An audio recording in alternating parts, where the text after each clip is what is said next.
माशरे में जुर्म डेवलप कब हो रहा होता है, तो फिर बात भी वहीं से शुरू करनी पड़ती है हमें कि हम उन रवैयों के ऊपर काम करें जो कि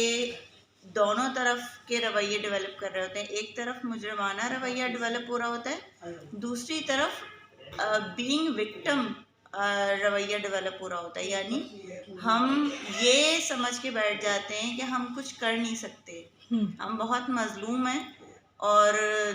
हमारे ऊपर जो जुल्म हो रहा है इसका कोई हल नहीं है। वो जो बेचारगी की कैफियत एक पर्सनैलिटी डेवलप हो जाती है ना कि हम रेजिस्ट नहीं कर पाते, वो ख़त्म होना भी बहुत ज़रूरी है। कि एक तरफ उन लोगों को रोके जाना बहुत ज़रूरी है जो जुल्म कर रहे हैं, जो मारपीट कर रहे हैं। दूसरा, अगर डोमेस्टिक वायलेंस में वैसे तो अमूमन ख़वातीन विक्टिम होती हैं, लेकिन ज़रूरी नहीं है कि हर बार औरत ही विक्टिम हो, मर्द भी हो सकता है, ट्रांसजेंडर्स हो सकते हैं, बच्चे या जो बूढ़े अफराद हैं वो विक्टिम हो सकते हैं। उनकी रोकथाम के लिए फिर ज़रूरी है कि उन्हें ये पता हो कि पहली सूरत में सामने वाले के कौन से रवैये को फ़ौरन रिस्पॉन्ड करना है, कि इसको हम एक्सेप्ट ही नहीं करेंगे इस रवैये को कि ये इतना बढ़ जाए कि वो अब्यूज़ या वायलेंस की हद तक पहुंच सके। फिर उन्हें ये पता होना कि वो इतने लाचार और बेचारगी के हामिल नहीं हैं कि उनके ऊपर जुल्म होता रहेगा और वो पलट के कुछ ना कर पाएँ, क्योंकि ये सारी चीज़ें आ जाती हैं मेंटल डिपेंडेंस या मेंटल हेल्पलेसनेस वाला रवैया कि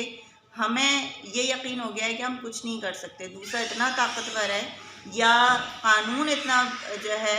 वो समझें गैर फ़ाल हो चुका है कि वो हमारी मदद ही नहीं कर सकता। तो हमारी अपनी शख्सियत में क्या ऐसी खुसूसियात है कि हम सामने वाले को वायलेंस करने से रोकें, और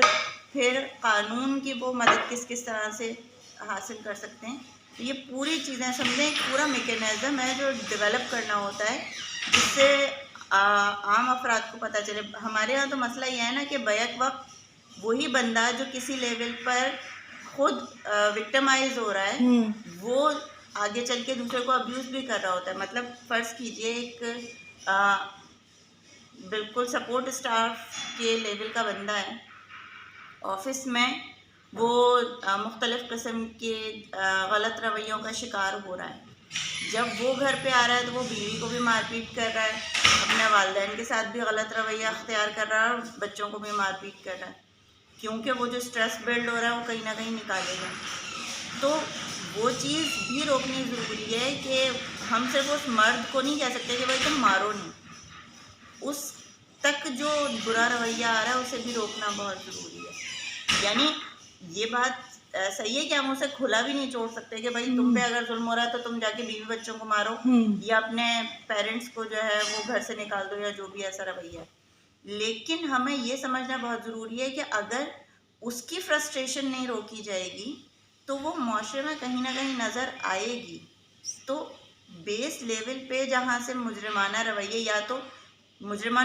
या तो इस हवाले से पैदा हो रहे होते हैं कि एक बंदे के अंदर ताकत का बहुत ज़ौम है,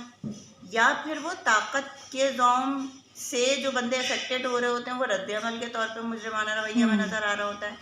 तो हायर लेवल पे भी और लोअर लेवल पे भी हमें हर तरीक़े के रवैयों को कंट्रोल करने पे काम करना पड़ता है। सही, थैंक यू।